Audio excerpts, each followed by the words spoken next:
Hi, my name's Barry Crampton. I've been sent the Thinkcar OBD 900, and I feel quite honoured and proud to have been sent it. It's a pre-production model. They have sent me other diagnostic machines to test in the past, and honestly, hand on heart, they've saved me a fortune. I'm a car dealer. I'm not a mechanical wizard at all. I know my way around a car, but these things have saved me thousands of pounds in one case, and I'll try and show you how. Now, the ones they've sent me before, this gosh, where is it?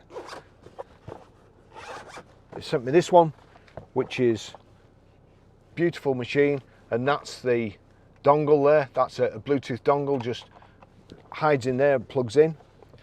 It's very nice, and actually it's possibly a bit too nice to work. It's all right for me working on nice clean cars, but it's probably a bit too nice to let some oily rag in the workshop use and get full of oil and so on. This is a brilliant one as well. That just plugs in the OBD socket, and then you use your iPhone as the screen. Again, you don't want to be doing that in the workshop. You don't want a 1,400 quid phone lying around the workshop or leaning on or getting full of oil. So anyway, so they sent me this. Now then, now we're talking. It's a proper kind of heavy duty with a lead, and I'll just show you this. It's a pre-production model, so it's not really a test. I'm just showing you what it's like and what it's got pre-production software in as well. So it's not the finished, or it's not the end product. But if I just go on here on Kickstarter, it's 180% oversubscribed, or 180% above the target that they wanted before they put it into production. So they've taken these orders. This is it. So back to this project, select pledge without reward, read more of the campaign. So I'll just do this slowly. I'll slow it down so you can read it.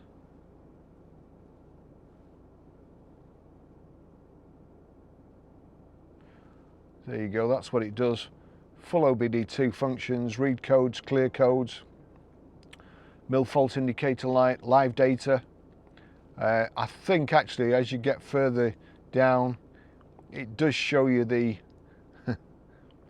what should be the early bird offers, and they've spelt it wrong.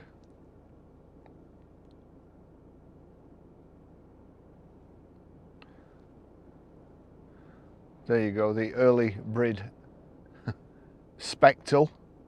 A couple of spelling mistakes. Having said that, I think I'd have a few spelling mistakes if I was trying to do it in Chinese. So, and also, one of the other things that I would like to say, that when they sent me these things, a couple of things I couldn't understand. I emailed them and they were straight back to me. You know, it's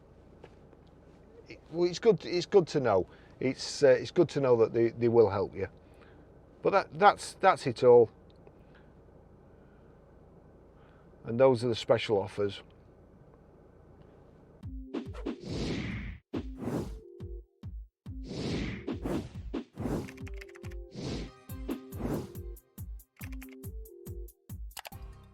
There's only a few been made so far, as I say, they're pre-productions. So, nice and heavy, like you'd want in a workshop. A thick handle, put on a hook. This apparently will go through a car window if you're not careful. That has got something like a braking strain of 1.2 tons, so you could tow a flipping car with it. That's what you need in a workshop, because they're always getting pulled and stretched, and you move away and it's still plugged in. And also, what the other thing I like about it is that one over there you have to keep charged up. Inevitably, when you really need it, you come to it and the battery's flat, so you end up having to charge it before you can use it. This, I think it goes in this way, and now let me just try and find where the slot is. So there you go, it switches on. Diagnose, IM readiness, review, look up, info. That's the setup. If you just go into setup, it's just your units of measure and so on. But back out like so. Help. Now on my other ones, what I always do, I always do this with all our cars. When they come in, the first thing I need to do is check if there's any lights on. The most important thing to check is if there has been any lights on. That's usually when a customer's trying to pull the wool over your eyes, or another dealer's trying to pull the wool over your eyes, and they've just stopped up the road, knocked the warning lights off, and then lo and behold, you buy the car, 3 days later a warning light comes on. But here we go. So you've got diagnose there, so on to diagnose, and you will notice it switches on straight away. The other one you have to go through, it has to recognize the car. This you just plug in, click OK, diagnose, and you'll see here it's going through the system which one it is. That's the one with the tick. So mil status off, trouble codes in the CCU 0, readiness completed, readiness not completed, so everything's all right. Readiness not supported. That in itself tells you a story.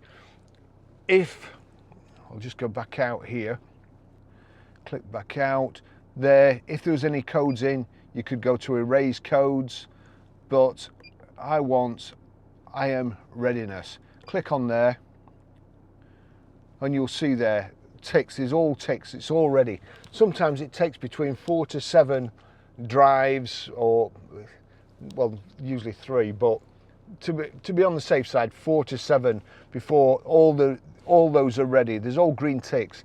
If there weren't green ticks, then I would be immediately suspicious, because I would think it's just been cleared and these systems aren't ready to be checked properly.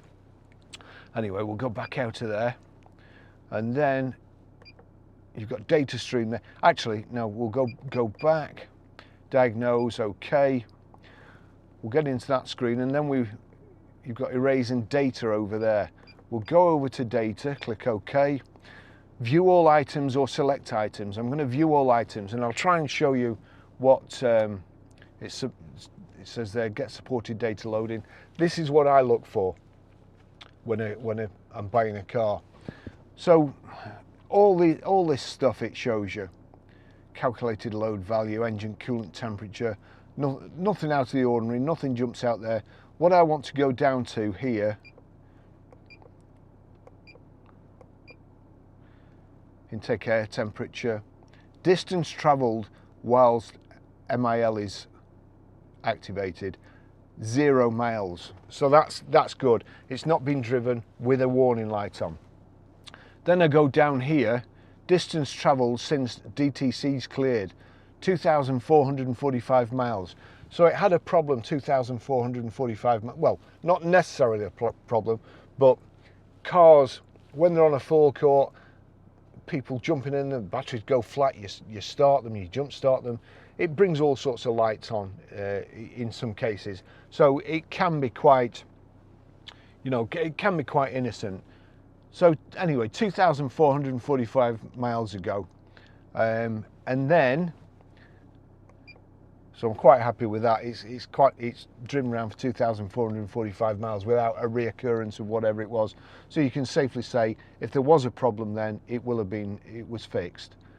Let's see, just go down here. Just let me find it. Distance travelled, oxygen sensor. So back up. There you go. Number of warm-ups since trouble codes cleared, and it's saying there 129. Let me just go back out of here and I'll show you. And you can select individual items. That's all the items. So you can select individual items. So on to select individual items, click OK. That's loading. There you go. So again, we go down here, vehicle speed, if you just wanted that one to show, absolute throttle position, time since engine start, that one was distance travel while mill is activated, number of warm-ups since DTC's cleared. So that's what I'm looking for. Make sure that's over 7 to start off with. So I'll click OK. I'll just have to click, as I say, it is pre-production software this. Number of warm-ups since DTC's cleared, 129. So I know it's a pretty accurate view. This is brilliant, and it's very, very cheap as well.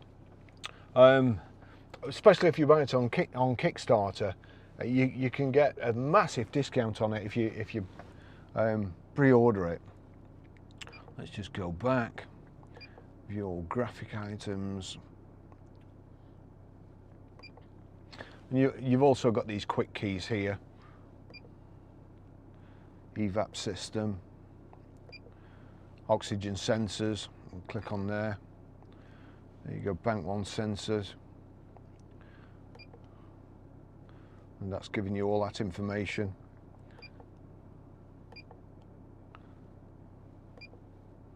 Freeze frame. We'll go back there. Sorry, I am in quite a hurry to do this. We're mad busy at work today. That's getting the graphic data.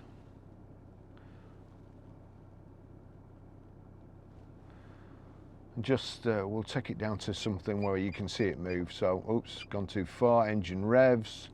Click OK. Oh, sorry, I've just got to click back there on this pre-production software. I think that will probably change once it's in production. Right, so there you go. That's showing you a graph. There you go. You can always see faults better with a graph. You know, there'll be a spike where there shouldn't be, as opposed to trying to look at figures. It's just a lot easier. But as you can see there, hopefully there, it's showing the revs. It's this is going to be something I carry this around with me everywhere I go. That is fantastic with my iPhone when I'm clean. If it's a really technical job, I use that one. If it's in the workshop or somewhere where it's going to get some hard use, I'm going to be using this one. As I say, I'm so grateful to the people. I have a small YouTube channel. I've been in the car job a long time. I've done more than my fair share of diagnostics. In the old days, it was kind of trial and error. You just kept replacing stuff until you found the right thing. Now with these diagnostic machines, we did an oxygen sensor on a Jag the other day. There was a fault on it. I'm not kidding, you would never ever have found the fault. It was intermittent. It was putting the car in limp mode. You'd just never have found it. It could be anything. I plugged that one in because this one hadn't come yet, and it took us straight to the oxygen sensor. We replaced it. That was it. Me and John, we're a bit creaky now. Don't like bending over bonnets. But even we can use this stuff. Honestly, it's an absolute godsend, and it's cheap enough just to have in your toolkit as well. So thanks for watching. I'll see you in the next video, and thanks again to Thinkcar. I really appreciate it. You've no idea how much it means. Thank you. See you in the next video. Bye bye.